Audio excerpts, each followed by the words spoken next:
Good afternoon, everyone.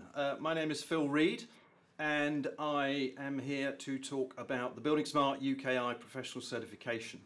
Now, before I start, I'd like to ask you a couple of easy questions, I hope. So the first question is this. If you could be assured of all the people that are working on your digital projects, your information management projects, or your BIM projects were competent to do the job they need to do in terms of their domain-specific role, wouldn't that be a great thing to know before you start the project? And the second question I've got for you is this. As an individual, wouldn't it be great if you could talk to your employers, or rather assure your employers and demonstrate to your employers that you are digitally competent, and even your prospective employers? And I'm hoping the answer to both of those questions is yes, because we are going to talk about those two things, but we're going to talk about them in the context of the buildingSMART UK and Ireland Professional Certification Programme. Now, BIM information management is a bit of a dry subject, I know, but I'll try and make it as exciting as possible, because I'm certainly very excited about this professional certification and the role that it's actually playing in upskilling the construction industry in the UK and Ireland. So let me start first by introducing myself, because this presentation is going to be in two parts. The first part is talking about buildingSMART, the program itself, and the second part is going to be talking about man and machine and what we're doing to align ourselves to that program. Because I'm very excited. As a professional training organisation, development organisation, we are really excited to be part of this program. So before I start, I mean, two hats therefore, because the presentation is in two parts. So I'm wearing two hats is what I mean by that. And the reason I'm wearing two hats is I have two roles. One is my day job is running Man and Machine as an education partner and an education provider. So I'm the Managing Director of Man and Machine UK and Ireland, and that will be the second part of this presentation. The first part of this presentation is really the work I do that is pro bono, and you know, I have to thank all of the people at buildingSMART and NEMA, you can see that logo in the top right of this presentation, for the work they do pro bono in supporting the UK construction industry. And my role is a very specific part, so I lead the buildingSMART UK and Ireland Professional Certification Committee. So that's what I do, and what I'm about to tell you is a result of what we have built. And again, I'm very grateful for the team of people that have worked with me on that from industry. The second part of my buildingSMART responsibility is, as the programme lead for UK and Ireland, I also sit on the International Committee, which allows me to work with industry experts, educators from around the world on a global basis, which have been who have been involved in the development of this program. So they're the two roles that I'm going to be talking about. So let me talk first of all about the buildingSMART one. Now, the first thing is these two logos, buildingSMART and NEMA, and I want to just explain those two organisations for the purposes of this, because you may or may not have come across them before, but I'll do it very quickly. So for those of you that don't know NEMA, you probably know or have heard of the UK BIM Alliance, and NEMA essentially is the rebranded name of the UK BIM Alliance. And what NEMA strives to do is really create this kind of thriving and sustainable built and natural environment, and the way they go about doing that is really exploiting high quality data or purpose-driven data, and that's really an important message for the whole of this presentation. Is it's all about the use of information during the capital delivery of a project, but also the operational management of an asset after the project has been handed over. So they're very, very focused on that, and the people that form that group of pro bono volunteers are from industry, and they're working on behalf of industry. buildingSMART is something different. buildingSMART is actually a global community of experts. So it's from people all around the world that are working together to promote things like standards, and particularly open BIM. And probably the one you'll know the most is the standard called IFC. So that's what they do. Now, for the purposes of this presentation, buildingSMART and NEMA are one and the same organisations. Why do I say that? I say that because the people that work in the NEMA body, if I can call it that, are a lot of the people also work in the buildingSMART community. So buildingSMART is essentially part of or powered by NEMA. So for the purposes of this presentation, please view them as one and the same organisation to keep it simple. Okay, so let's talk a little bit about this professional certification and what it's all about. So essentially, what it aims to do is provide a global benchmark for open BIM training. And its purpose is to help assure the competency of the individuals that go through the appropriate training, take the exam and become professionally certified. And again, it's important to realise that this is an individual qualification, and we're going to come back to that a little bit later, of course. The other thing that's really important to point out at this point is that buildingSMART internationally and buildingSMART UK and Ireland and all of the other countries that are involved in the buildingSMART community do not offer any training themselves. What we do is we support and guide training organisations to deliver best-in-class content that is actually built on a very robust global learning outcome framework. And I'm going to talk a little bit more about that in a second. What buildingSMART does do is they actually test and certify the individuals at the end of one of these training courses. And I'll come back to that process of testing and certification later in the presentation. So, a couple of things again that just to sort of give you a bit more depth. So, where we are right now is what buildingSMART do, just to explain that global community in a bit more detail. The head organisation, if I can call it that, is buildingSMART International. And around the world, in each country, there are a group or groups of individuals that have formed their own, in buildingSMART speak, it's called a chapter. So there's a chapter in each country that is then become part of this overall global program. And you can see there on the bottom left a number of the countries that have chapters that are involved in this professional certification program. Now on the right, and oh, by the way, with regard to buildingSMART, they really have three core programs. One is standards development, and the one I've already mentioned that you most typically know, of course, is IFC. And they have a compliance program. Now, compliance program has two aspects to it, broadly speaking. One is they will test software to new standards. So as a new standard like, I don't know, IFC 4.3.1 comes out, they will test software to that standard and certify it as compliant, as being able to work to that standard. The second part of the compliance program is this professional certification program, which clearly I'm going to delve into in a lot more detail. Of course, they also have user communities, so groups of experts and individuals around the world that are sharing best practice and information about what's going on in their specific chapter and trying to come up with best practice on a global basis. For example, there'll be a rail infrastructure room.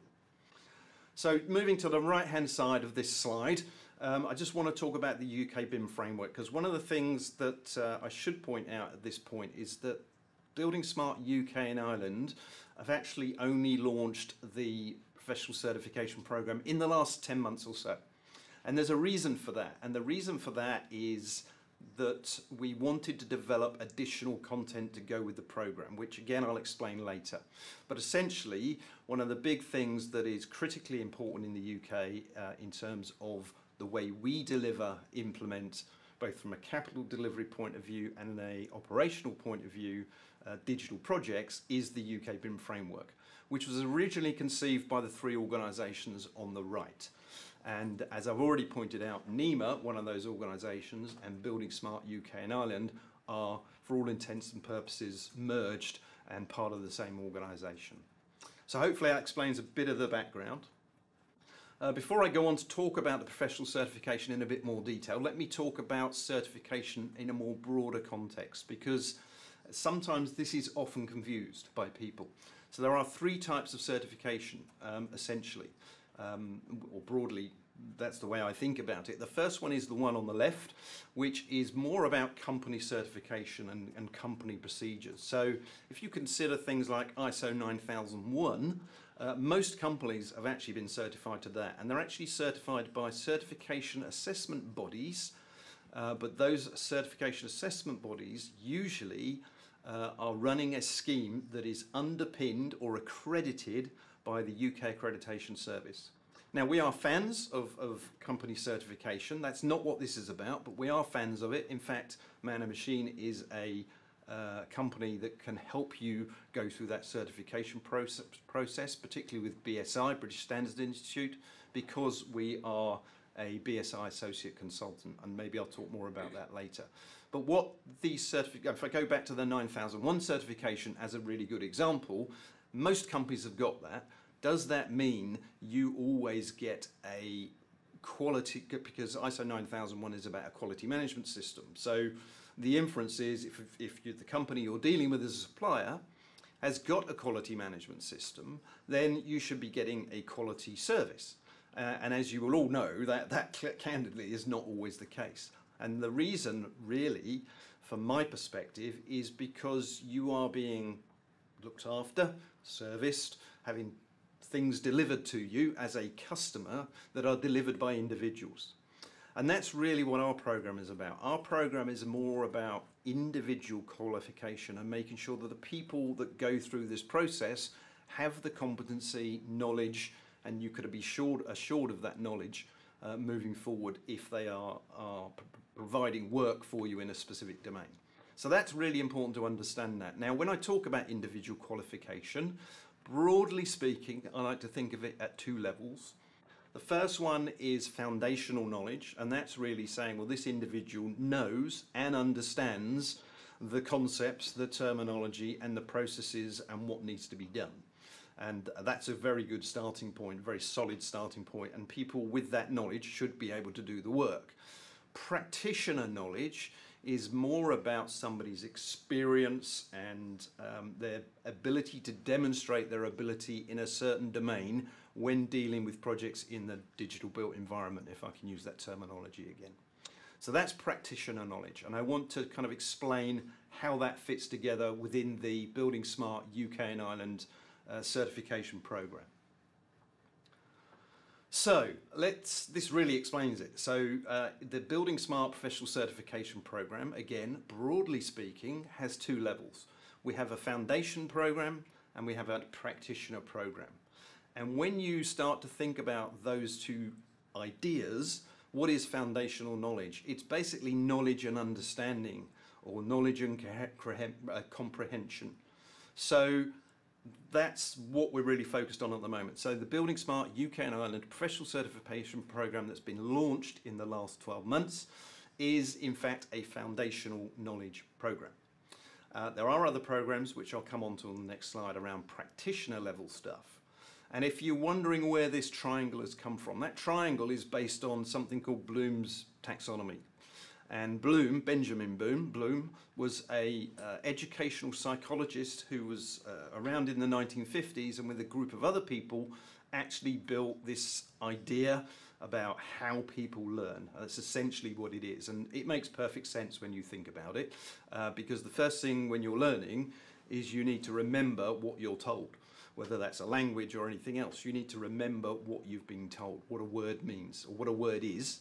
Once you've remembered what the word is, you need to understand what it is and what it means. So that's the kind of first level of learning.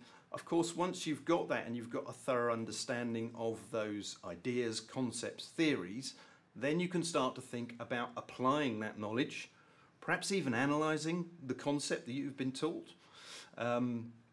And going even further, perhaps then evaluating that concept, and at the sort of expert level, if you want to call it that, is you can create new concepts, new theories, new knowledge, or new ideas.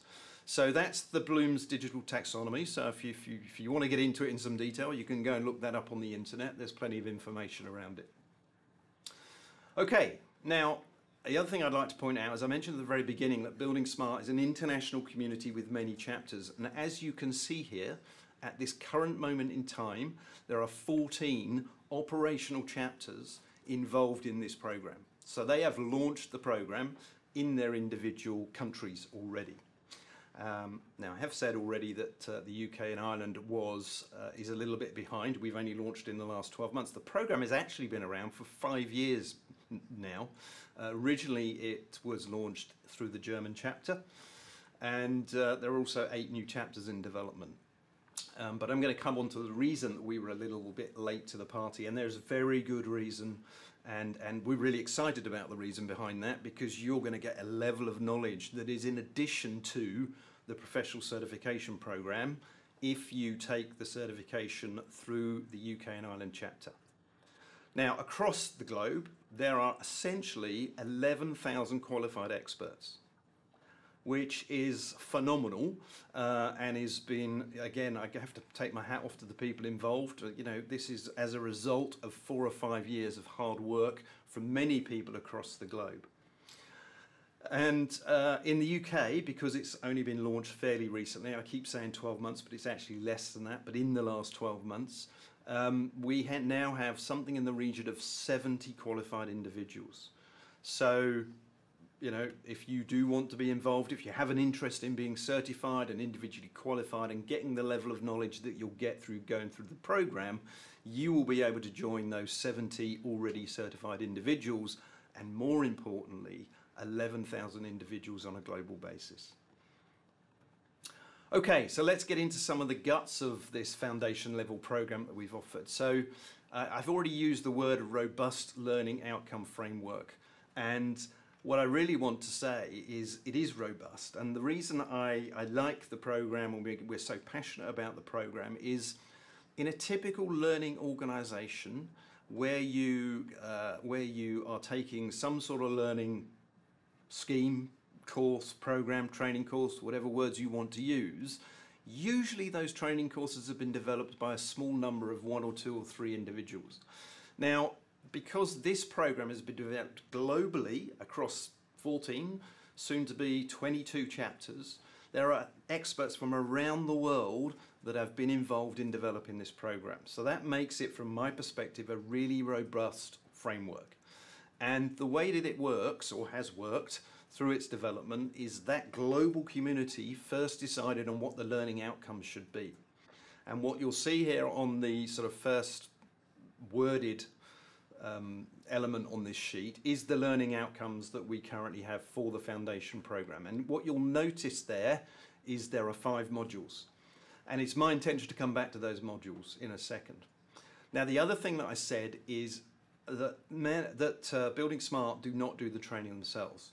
So we approve training partners. Now, we could, of course, just give them this set of learning outcomes and say that's what you've got to teach.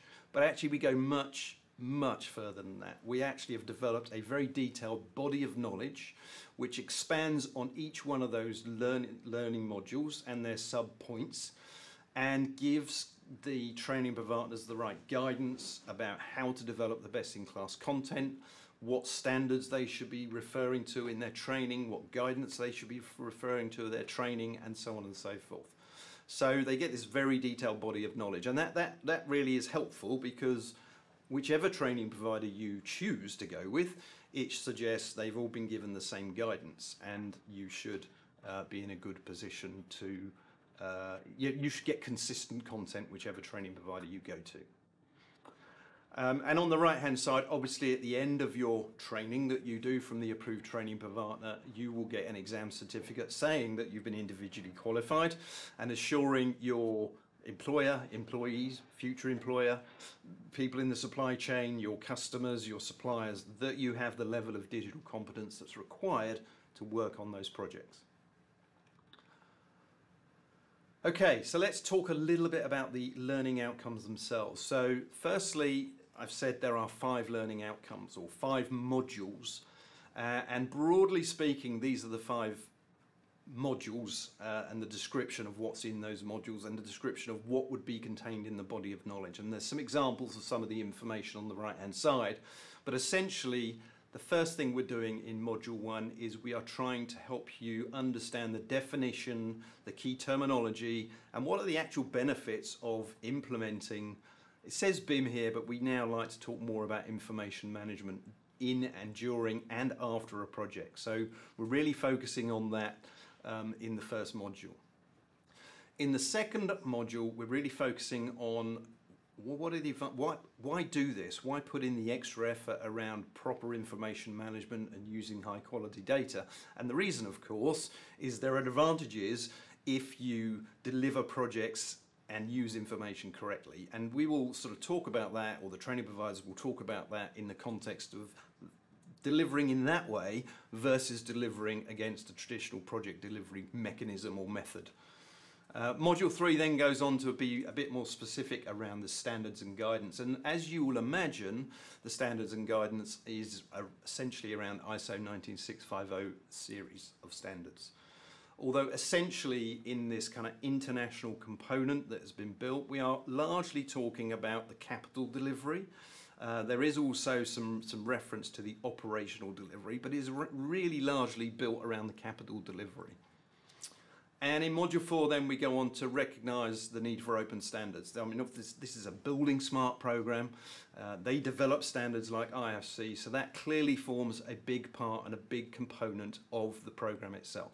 So we talk about that, we talk about interoperability, which is essential when you're working on a digital project, because what we don't want to do, of course, is have information that needs to get modified or changed as you go through a project. So it's about having consistent, high quality data as you go through a project. So we talk a lot about that in Module 4. And finally, we go on to talk about, you know, maturity of an organisation. How mature are they in their ability to use high quality data, implement high quality data, work to the workflows that are defined in the standards that I've already mentioned. So we're really talking about BIM capability within an organisation in Module 5. So now I want to talk a little bit about the UK and Ireland release of the professional certification, because as I've mentioned already, we are 4 years late, if that's the right terminology. I would like to think we are more like 4 years further developed, and the reason for that is within the program you are allowed as a chapter to add additional content to the program. You can develop a 6th module if you will.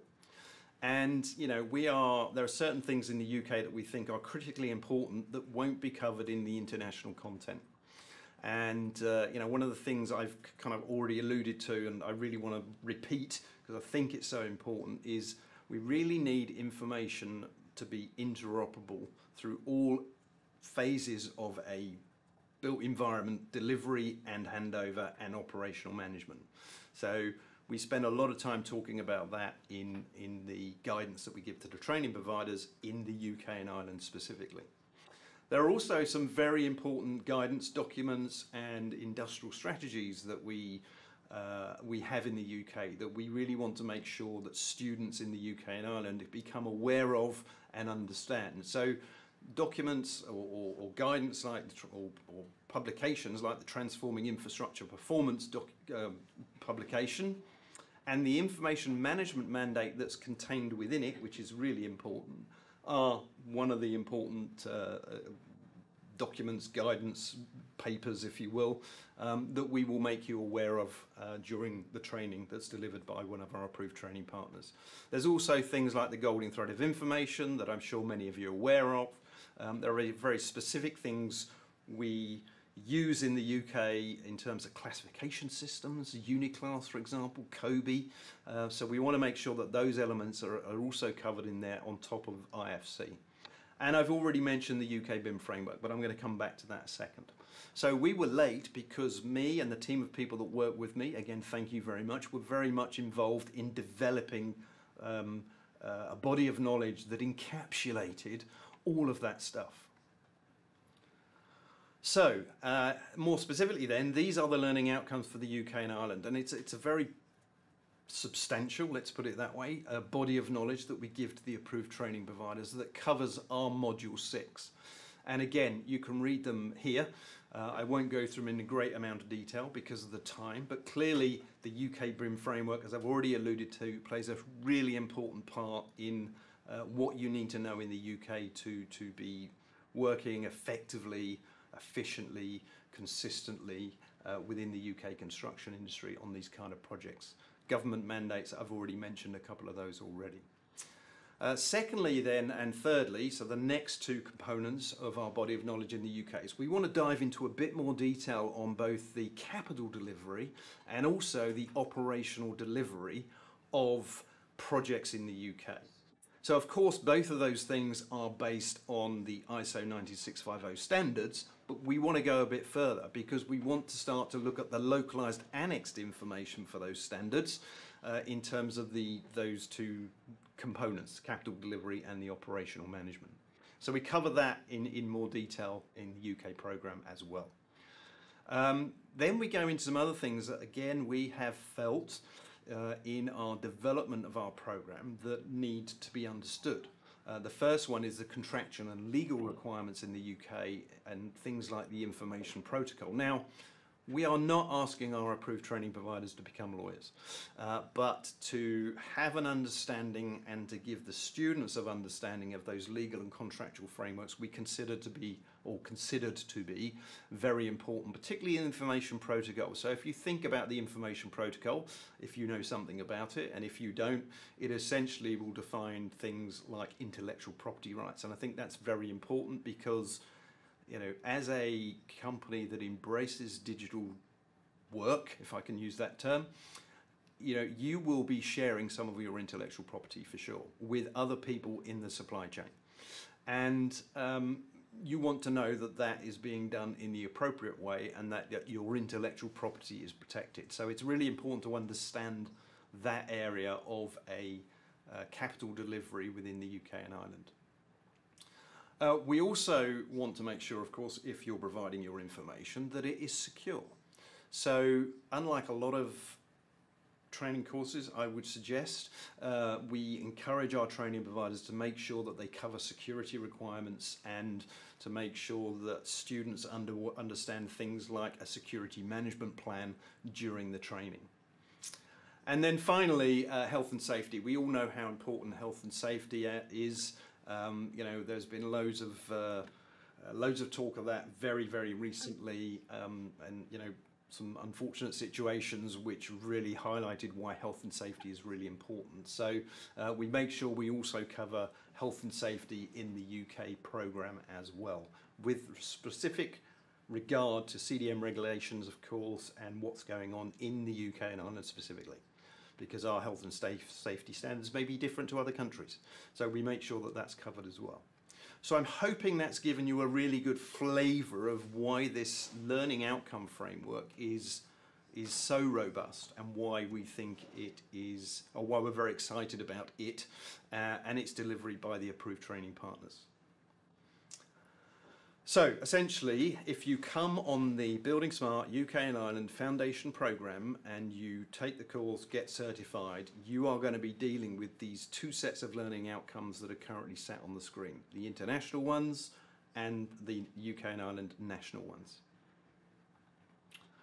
Now, I did mention and have mentioned that there are two programmes. There is the Foundation Programme and there's the Practitioner Programme, and although we're going to spend all of the time talking about the Foundation Programme because that's the one that's been launched already, there are further curriculum that are coming down track. Some are already here, interestingly, but we've got some advanced curricula coming that I can't say too much about at this point because they're not here, and I don't want to preempt them because they're still being worked on, and they'll probably come sometime next year.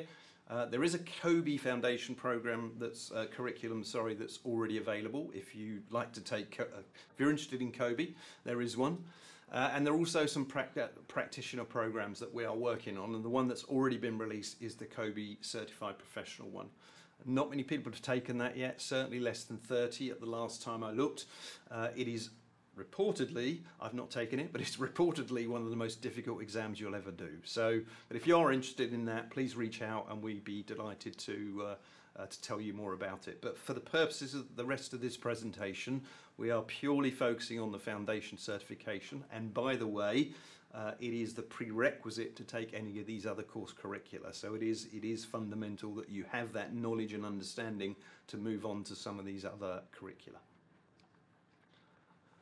Okay, so how do you get involved? If you are interested, how do you get professionally certified? Well, actually the process is pretty simple.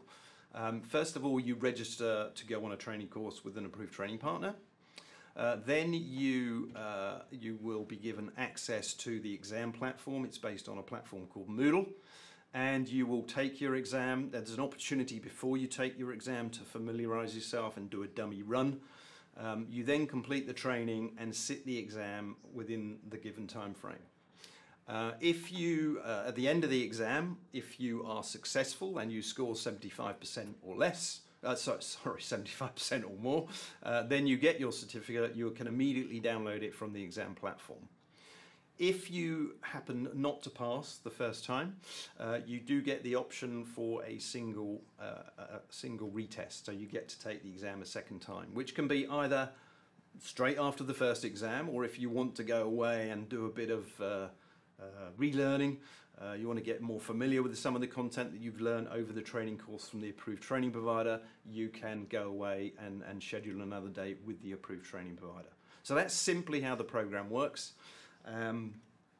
And I want to just talk a little bit about what the benefits are. I've kind of alluded to most of this already during these first 20 minutes or so, but obviously there is a benefit to a training provider. If you are an approved training provider from buildingSMART, firstly, you'll get great support, you'll get guidance, it'll help you develop up-to-date and best-in-class learning content for your customers and your students. You know it'll be aligned to this internationally developed global learning framework, and I've talked about why I think that is important or why I'm so passionate about it. Of course, there is a marketing benefit. You can advertise yourself as a buildingSMART approved training partner, and you will be training your students to a recognised global qualification. I think that's really important. I don't know of any other global qualifications that are operated in the same way, and more importantly, so widely across the globe. So you'll be getting your students to be recognised in that way on a global basis. Of course, if you're a student, well, firstly, it will give you some confidence to work on these projects. It'll give you the knowledge you need to work on digital projects in the built environment. And that's the end game as far as we're concerned. Our job here at NEMA or buildingSMART is to try and raise the level of confidence of people that are working on these projects and to improve the outcomes, the project outcomes. We want these projects to be delivered better, more effectively, more efficiently, at lower cost, and so on and so forth. And of course, you'll receive an internationally recognised qualification, which will be no doubt good for your career and good for your employer, because they can recognise the fact that you have this qualification. And you'll add more value to your employer. Inevitably, the more experience you get, the more knowledge you have, you will become more valuable to your employer. And for the employers, well, there is this kind of, if I put somebody on a training course, they're probably going to leave and go somewhere else because they'll get paid more money. I don't actually subscribe to that personally. My view is that if you don't develop your staff, they'll go anyway because they want to be developed, and they'll go somewhere else. And in my experience as somebody that runs a company in the UK, I believe actually if you train people, they will give you more loyalty because they want to be developed, and you are showing an interest in developing them and improving their experience. So that's my experience as an employer. And actually, the other great benefit for the employer is you can go to your customers if you are bidding or tendering for a job, and you can tell them you've got certified individuals. And it won't be a sales pitch because you could demonstrate to them you've got individuals because you will be holding the certificates of those individuals. So that will put you in good stead when you're bidding for these projects that you want to work on. And of course, you can use it in your sales and marketing activity in terms of positioning yourself in the market with qualified individuals that have been taught and learnt the right stuff they need to learn to work on these projects, and so on and so forth, which should also help de-risk the projects, of course, at the same time. So I think there are significant benefits to this program, the way it operates, the way it's been built, the way the guidance is given. You can really feel confident in the program and what it's going to do to help you as an employer and your staff working on these projects. And I'm also pleased to announce at the moment we have 4 training partners, and just to be clear on all of them, Man & Machine, I have to say, is the only one that is commercially delivering courses at this moment in time.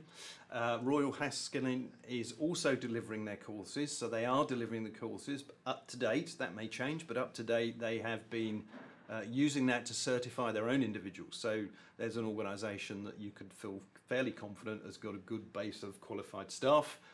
University of Nottingham is building it into their syllabus, and I think, and I do say I think they'll be launching that in their next semester, so that will run, I think, in one of their courses from September. And I'm delighted to announce today, and it was actually announced last week at Digital Construction Week, that BRE have also joined the programme. And they are not quite ready to deliver their training yet, but it will be forthcoming very shortly, and certainly within the 2022 timeframe, they will be on board delivering their training programme to the buildingSMART professional certification guidance. Okay, and that's it. I just will leave you with these links, if you will. So if you are interested in the buildingSMART training program, then please go to the website wearenema.im, and in there you will find information about the certification program. The other alternative, of course, is if you want more information, and it'll probably come to me or one of my colleagues working in the professional certification team, please send us an email at bazooki certification@wearenema.im.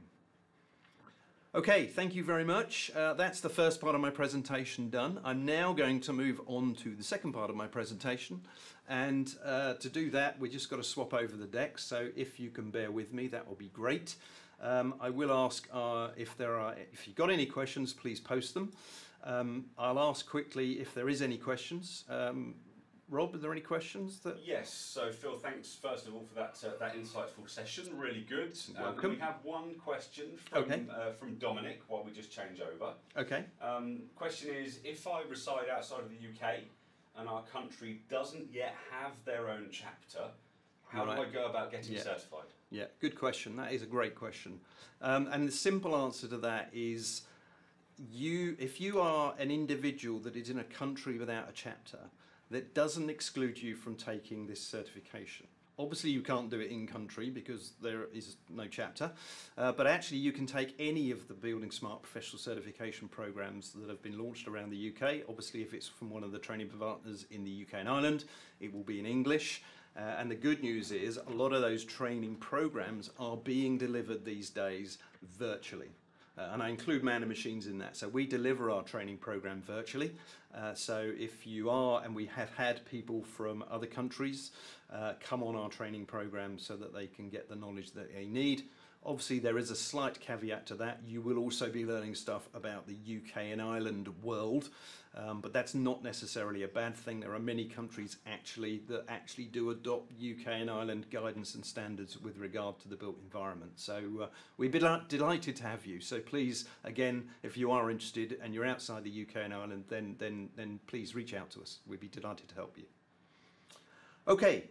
So I'm now going to move on to the part 2 of my presentation. I'm going to remove my buildingSMART hat and I'm going to put on my Man & Machine hat and start to talk to you about what Man & Machine have done to embrace this very exciting program. So let me start by showing you, I'll build this slide completely. So what we're doing in the UK and Ireland is actually not just in the UK and Ireland. We have this kind of program that we run across Europe at Man & Machine. It's called the BIM Ready program. It isn't just focused, interestingly, on training. It's also focused on the complete digital journey. So we can help you with many aspects. I've mentioned, for example, company certification. As a BSI consultant, we can help you get certified at a company level. That is part of the consulting, if you will, expertise that we have within our BIM Ready program, which runs across Europe. The good news is the BIM Ready program does also embrace the training, and the training is relatively consistent across the 11 countries we operate in across Europe.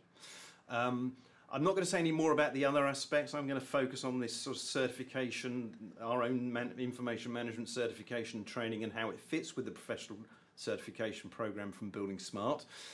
If you're interested in any of the other stuff in terms of that complete digital journey from start to finish, then I know my colleague Richard White will be talking about that in a session later this afternoon. So please feel free to dial into that and get more information around some of the things we do in that area.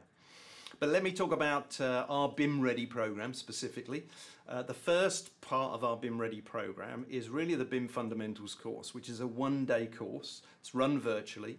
It is essentially covering at a relatively high level, obviously, because it's only one day, some of the aspects of working on digital projects in the UK, or how you use information management in the UK. And the reason it's so popular is there are many people that should be aware of the standards, the guidance, the contractual legal requirements, and so on and so forth, that are not actually working in the detail of a project.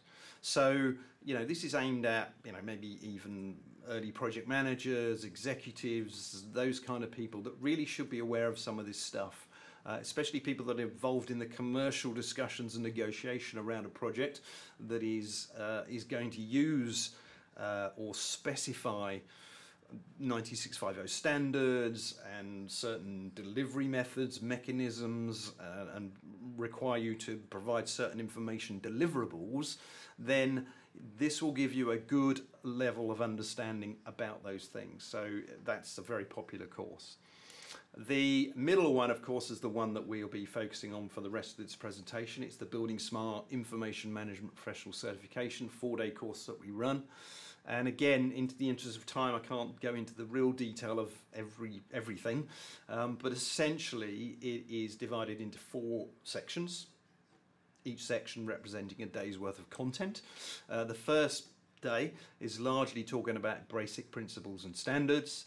The second day is more delving into the information requirements on a project and the appointment process itself. And then the third day is project delivery and information management. So again, we're getting into the real detail of the project there. And if you're working in a domain-specific role on a project, you'll get to understand not only your responsibilities from your domain, but also some of the other things that you'll need to know about outside of your specific responsibility. And finally, in day 4, where the exam happens, you'll be talking about, or being taught about, project information and handover. And I'm going to come back to these days in a second, but before I do that, if you then want to go even deeper, within our BIM Ready program, we have supplementary courses which are an even deeper dive into things like COBie and IFC specifically. So there are 3 flavors of that. I'm not going to go through them all. You can read what they are. It's pretty self-explanatory what they are. So please, if you've got need for that sort of more detailed information, then you can come and talk to us about those supplementary courses. Okay, so let's talk about, I've already mentioned the 4 days on the right hand side. What is our foundation course? Essentially, it's a 4-day course, and in line with the buildingSMART Professional Certification Program, we have to offer a minimum number of learning modules, 24 in fact, to be exact. Our course actually has 28 learning modules, and I'll explain why that is shortly. Well, in fact, I'll explain it now. It includes workshop sessions. And that's really important because, as I've said, it's a very dry subject, unfortunately. But if you can bring it to life in some way, then even on a virtual delivery mechanism, then it makes it a bit more interactive, if you will. So we've tried to do that even when we're delivering it virtually. And again, I'm going to delve into that in a little bit more detail in a second. The exam is on day 4, as I've already mentioned. It's a multiple choice exam, and it runs for 36 minutes. The course will actually run over a 3-week period, and the reason we feel that's important is because it's very hard actually for customers to give up staff for 4 days straight on a training course. So we don't do that. We run it over a 3-week period. We have 1 day in the first week, 2 days in the second week, and then 3 days in the third week. So that's how we deliver it, and of course it's delivered by industry professionals who have been part of the program in terms of the development, so we're very well versed in the body of knowledge, and I'm very confident in their ability to train you to the point where you will pass the exam. I think the other thing that's really important and something that I'm really proud of in our course is these are individual industry experts. So they have actually come from industry and have worked on projects. So not only can they teach you the theory, they can also tell you a bit more about the practical reality of that theory working in the UK&I. So that's kind of how it's delivered and by whom it's delivered. So let's talk a little bit about the days. Again, we don't really have the time to delve into each day in any detail, but you can see on day one we have 7 learning modules. And again, in line with the buildingSMART certification program, it starts with the basics around terminology. We definitely cover some of the standards. You see there the UK BIM framework, which I've mentioned multiple times, but other guidance documents as well. And that's kind of what we really focus on. And I'm going to show you a few slides from day one, not many, because again, we just don't have the time to do it, but it will give you some sense of the quality of the information that you'll be given. So this one is really just talking about, we like to talk about the D's, don't we? Which is actually, if you think about it, it's about BIM use cases. And, you know, we really want to bring our course to life because it's all right talking about standards and information and all of the things that we cover in our course, but you really want to know how to apply it. Now, this is not a practical or practitioner course, but you really want to know how it's applied and how it's used. So we spend quite a bit of time in day one also talking about typical BIM use cases and how good quality information is handled, used and delivered during a project or during the operational management of an asset. So BIM use cases is a really big one, and that's one of the slides used from that module that we talk about. Here we talk about policies, and generally policies are broken down into 5 core areas. They are things like, and actually in the UK and Ireland, some of these policies and guidance are mandated for central government departments and arm's length bodies. Now, if you don't know what an arm's length body is, just to give you some example, they are departments or groups within government that do not have ministerial responsibility. They have responsibility to a ministerial department, but they don't have ministerial responsibilities. They run administratively on their own without interference necessarily from the ministry of which they're part of. So let me just give you a good example. That's probably the best thing to do. So a good example of that would be a central government body like the Department of Transport and the DVLA. So the DVLA is an arm's length body from the Department of Transport. That would be a typical example of what we're talking about. But anyway, coming back to these guidance, guidance documents, there's going to be a lot of them, there's a lot of standards that will be thrown at you during the training, and it's important to realise what kind of publication they are. And these publications are sometimes used for preparation planning, sometimes they're used they're just part of publication, sometimes they can be used to help you select things, so they could form part of the tendering process. We got other ones. We talked about the capability of an organisation from a BIM perspective or a digital perspective. So some of these guidance documents can be used for evaluation and award of contract. And of course, you'll get into talking about things like exchange information requirements and BIM execution plans. And these will be documents or templates that you can be using during a contract implementation. So again, this is another example of a slide. Obviously, this is a standard slide. There are many of them that you will cover, peppered, as you will see, with the 19650 series of standards. But importantly for the UK and Ireland implementation, as I mentioned earlier, if you look at the International Learning Outcome Framework, a lot of it is based around 19650-3, 19650-2, which is also entirely aligned to the UK BIM framework. But there are many other standards that you should at least be aware of and why they're important and where they're important. So there's a -4 standard, a -5 standard, a -6 standard, for example, plus all the other guidance documents that I've already mentioned in my earlier presentation. So plenty of information coming your way if you attend one of these training courses. UK BIM framework, that just gives you some information about the standards that are currently in existence that support the UK BIM framework. If you are interested in that, by the way, the UK BIM framework has its own website, so just go look that up on the internet and you'll find plenty of documents, plenty of guidance for you to peruse at your leisure. Okay, day two. Day two, we are going to get into more around the information management process itself. And we start to look at things like COBE and classification and information requirements. And this again is one example. So we're going to take you through some of those documents and actually get into the details. So this will actually talk you through an entire project delivery. So we'll talk to you about how that works from the assessment and need process right through the invitation to tender process, appointment, how do you mobilize for one of these projects, and the information delivery part itself, which is obviously critically important as you get towards handover, because that information needs to be accurate, high quality, and delivered to your clients. So we cover that as well. And this again is another example. And you know, we talk about information requirements on this course a lot, as you can imagine.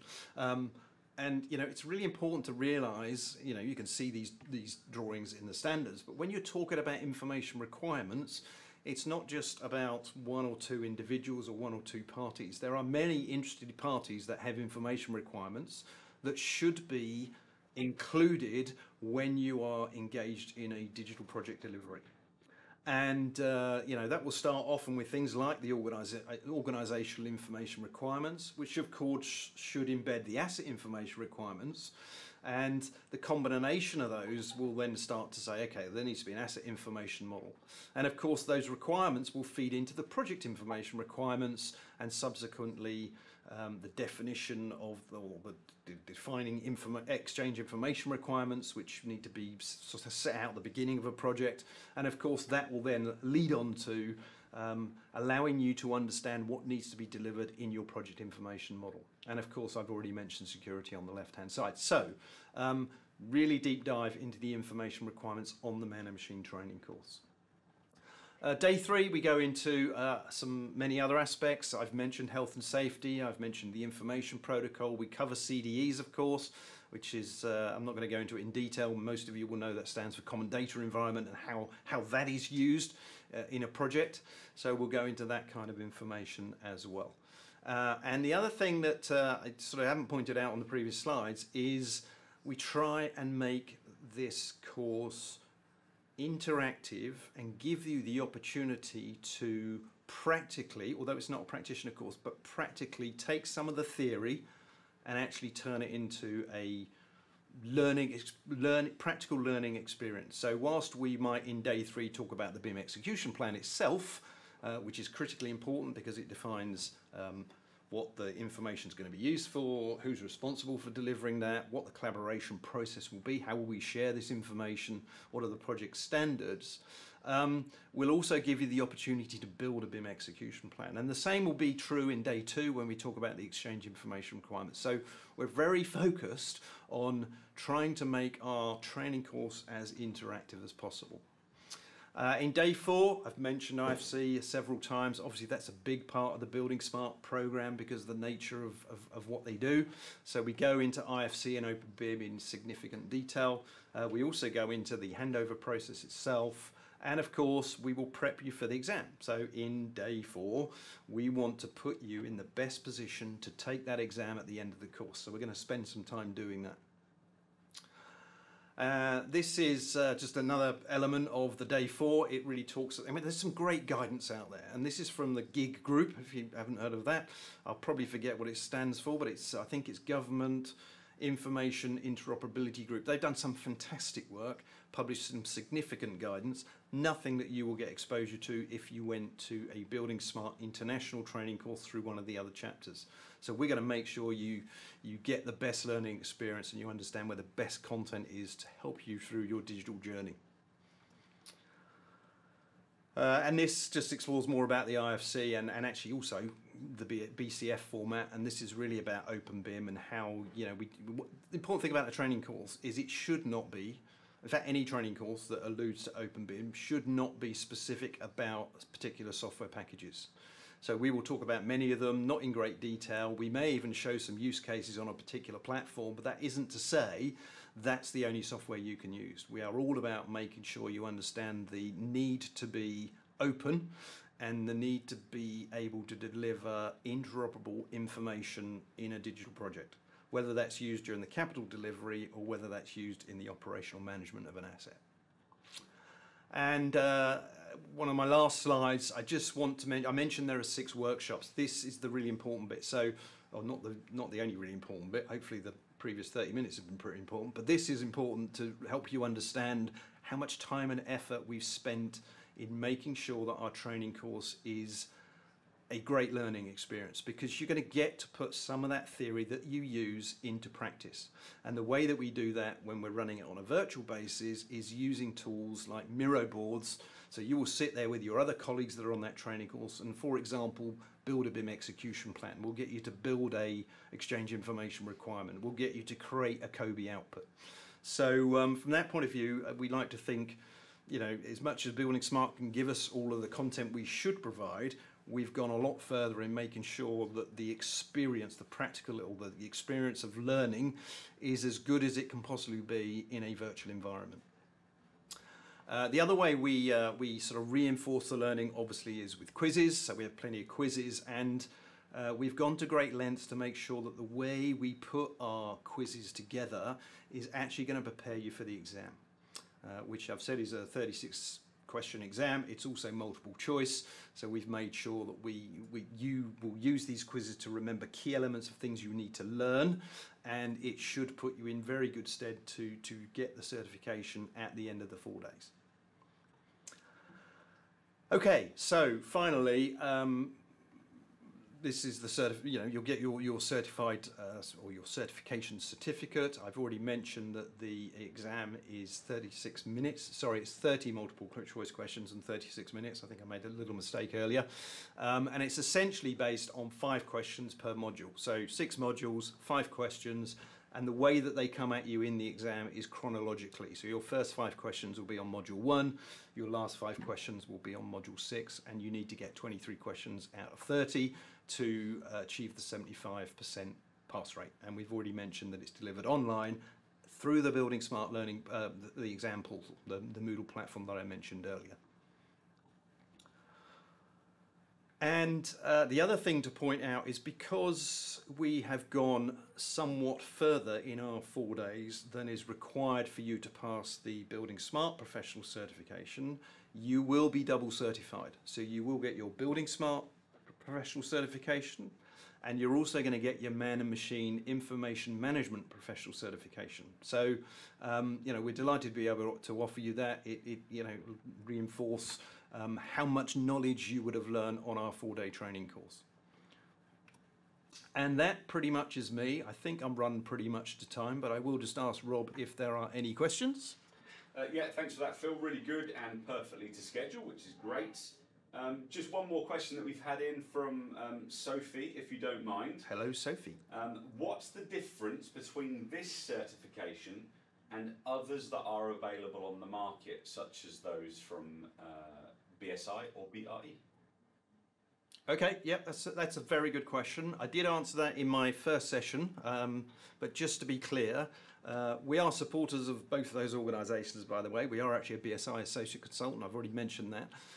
So their certifications, the ones that I think you're alluding to, are the company ones, because I talked about UCAS earlier, so both of those organisations are CABs, or Certification Assessment Bodies, accredited by UCAS to deliver the company certification around BIM, which actually is based entirely on ISO 19650-2, the last time I looked. And that's great. Fully support it, happy to help you there, and there's a lot to be gained from making sure your company is following the right processes in a capital delivery project. But I come back to one of the points I made very early on, is that's great in itself, but it's actually about the individuals that are working on your projects, and you need to be assured to some level that the people that work on your projects are digitally competent. That isn't anything to do with company certification. It comes back to this ISO 9001 quality management system. Doesn't guarantee you'll get a quality output from a supplier. So we want to make sure that the individuals are qualified and certified, so that if they're working on your project, you're going to be in a really good position to run your projects effectively and efficiently. And if that's the last question, Rob, then I guess I will thank you all for your attendance and wish you a good afternoon. Please join some of the other sessions, some very exciting ones to come along. And I thank you once again. Bye for now.